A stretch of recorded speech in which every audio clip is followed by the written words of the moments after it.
Good afternoon, আমি সুবীর কুমার রায়, Chanchal teachers training college থেকে। আজ ইপিসি 1 এর অন্তর্গত unit 2 a different steps in the reading methodology মানে পঠন পদ্ধতির বিভিন্ন পর্যায় এই প্রশ্নটা নিয়ে আলোচনা করা হবে। পঠন কি সেটা আগের ক্লাসে আলোচনা করা হয়ে গেছে। আজ পঠন পদ্ধতির পর্যায়গুলো। প্রথম, লক্ষ্য নির্ধারণ। তাহলে আমাদের এই প্রশ্নটা করতে গেলে আগে জানতে হবে যে আমাদের কোন উদ্দেশ্য নিয়ে এই পঠনটা করা হচ্ছে। ঠিক আছে, এটা অল্প সময়ের জন্য করা হচ্ছে না এটা বেশি সময়ের জন্য করা হচ্ছে। যদি অল্প সময়ের জন্য যদি করা হয়ে থাকে তাহলে ভাষা পাঠ এর মাধ্যমে পড়লেই হয়ে যাবে। আর যদি বেশি সময় বা দীর্ঘস্থায়ী সময়ের জন্য এটা করা হয়ে থাকে তাহলে আমাদের পুঙ্খানুপুঙ্খ পাঠ আমাদের কিন্তু করতে হবে। দ্বিতীয়ত হচ্ছে অভীষ্ট মানের লক্ষ্য নির্ধারণ। ঠিক আছে, অভীষ্ট মানের আমাদের উদ্দেশ্য নির্ধারিত হয়ে গেল। এবার আমাদের জানতে হবে যে এটা আমাদের অবসর সময়ের জন্য বা শুধু আনন্দ দেওয়ার জন্য আমাদের পড়া হচ্ছে না এর থেকে আমাদের গভীর বিষয় বা গবেষণা লব্ধ বিষয়ের সম্বন্ধে এটা আমাদের জানা হচ্ছে। যদি এটা যদি শুধুমাত্র আনন্দ দেওয়ার জন্য পড়া হয়ে থাকে তাহলে ভাষা পাঠের মাধ্যমে পড়লেই হয়ে যাবে অল্প সময়ের জন্য। আর যদি এটা গভীরভাবে বিষয়টা যদি আমাদের জানতে হয় তাহলে পুঙ্খানুপুঙ্খভাবে গভীরভাবে আমাদের কিন্তু জানতে হবে।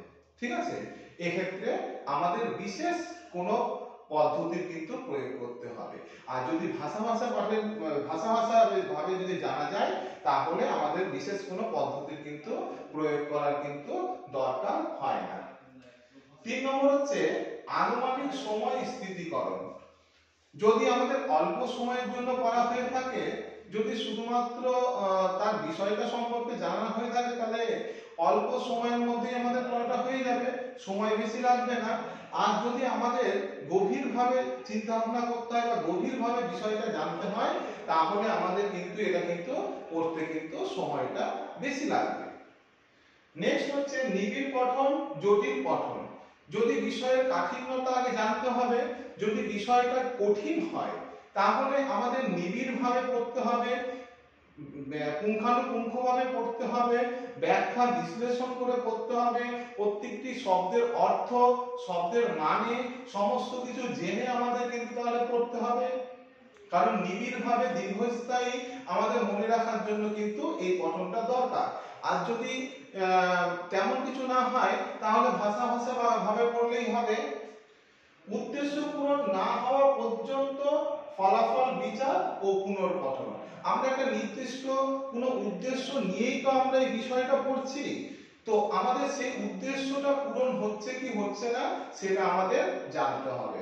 এর মধ্যে এই বিষয়টা থেকে যদি আমাদের কিছু পরিমার্জনের যদি কিছু থেকে থাকে তাহলে আমাদের পরিমার্জনে পড়তে হবে। আমাদের বিষয়টা থেকে জানতে হবে যে আমরা যে উদ্দেশ্যটা নিয়ে পড়ছিলাম সেই উদ্দেশ্যটা সফল হয়েছে তো এর থেকে আমরা কি বার্তা পেতে পারি এই সমস্ত কিছু আমাদের এইখানে জানতে হবে। যদি না হয়ে থাকে তাহলে আমরা পুনর্পঠন আমাদের সেটাকে আবার পড়তে হবে, বারবার সেটাকে বিষয়টাকে কিন্তু পড়তে হবে। এবার হচ্ছে লাস্ট হচ্ছে তথ্য সংশ্লেষণ। এই পর্যায়ে আমাদের যে পূর্ব অভিজ্ঞতা এবং নতুন অভিজ্ঞতা এই দুটো অভিজ্ঞতা কিন্তু আমাদের মেলবন্ধন কিন্তু এই পর্যায়ে হয়ে থাকে। আমাদের নিজেকে ঠিক করতে হবে যে এখান থেকে কি আর কোনো প্রশ্ন আসতে পারে বা এটা কি আর কোনো রকম ভাবে বলা যেতে পারে বা এর মধ্যে আর নতুন কি অভিজ্ঞতা যোগ করা যেতে পারে। এই সমস্ত কিছু কিন্তু এই তথ্য সংশ্লেষণের মধ্যে কিন্তু আসবে। ঠিক আছে, তো আজ এই পর্যন্ত। পরের ক্লাসে আবার নতুন একটা বিষয় নিয়ে আলোচনা করা হবে। Thank you.